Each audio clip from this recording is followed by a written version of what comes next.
Trains can be fast, colorful, long, and sometimes loud. A train is twice as wide as the track it travels on and can weigh thousands of tons. You may wonder where the train is going or how fast it's moving. You may even try to count the cars. It might be too hard to count them on a train this long, going this fast. So how about a model train?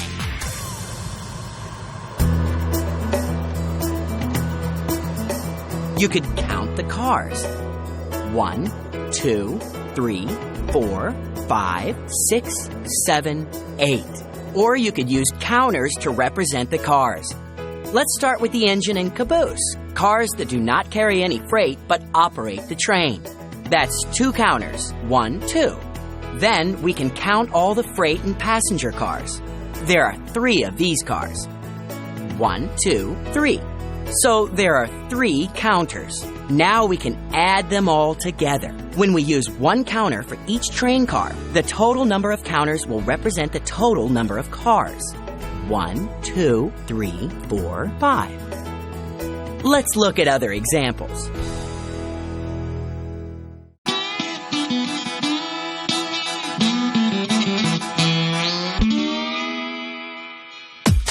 You may have noticed that not all train cars look alike.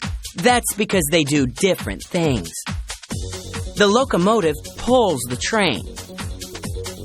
Coal cars carry large loads of coal. Here are 3 cars. 1, 2, 3. We write these numbers like this. 1, 2, 3.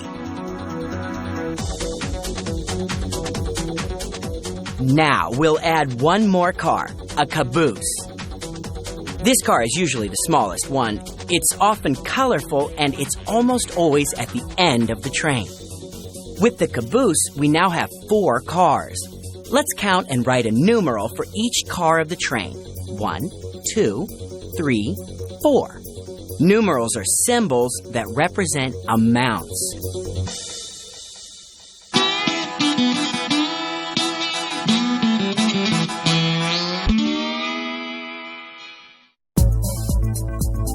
Some trains have lots of cars.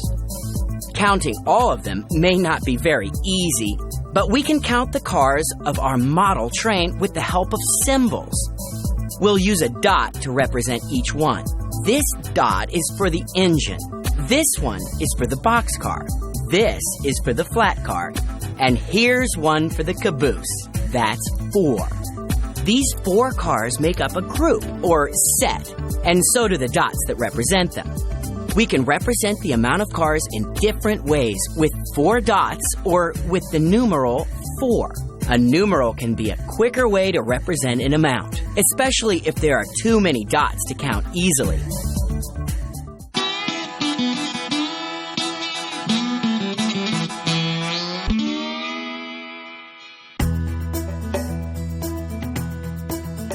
We can represent the number of cars in a train on a number line.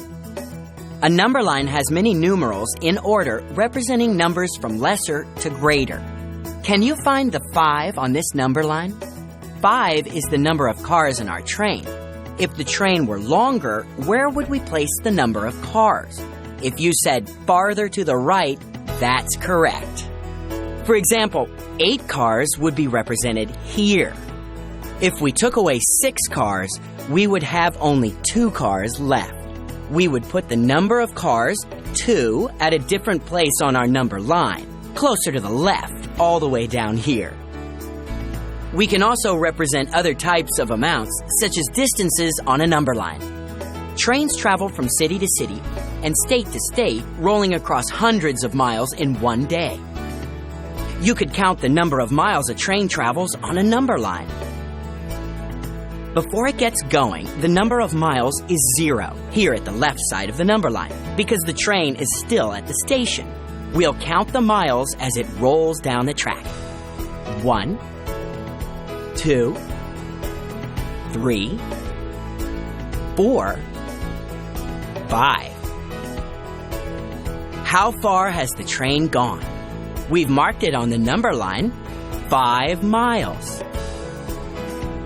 On a horizontal number line, lesser numbers are usually to the left, greater numbers to the right. Number lines are a way to represent distances, amounts, or numbers to show how many or how much.